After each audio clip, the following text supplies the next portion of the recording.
Hello, everyone. Welcome back to Fountain Institute. Today, we're diving into the fascinating world of management.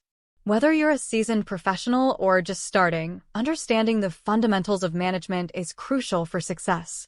So let's unravel the mystery together.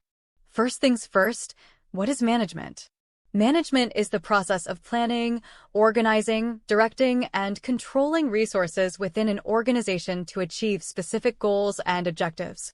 Think of it as the engine that drives the success of any enterprise.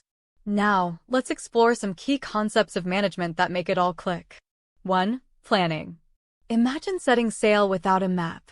Planning is like creating that map for your journey.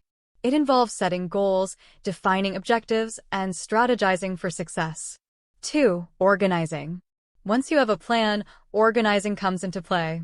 Picture it as assembling a winning team, assigning roles, and making sure everyone has what they need to shine. 3. Directing. Now, it's time to lead the charge. Directing is about being the captain of the ship, inspiring your team, and steering towards success. 4. Controlling. Smooth sailing requires constant course correction. Controlling is like the ship's rudder, keeping an eye on progress and adjusting to stay on course. So, how does all this theory apply in the real world?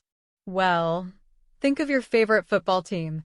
The coach plans the strategy, organizes the players, directs them during the game, and adjusts tactics based on the opponent's moves. It's management in action. Hope this presentation has been informative. Don't forget to subscribe. Thank you.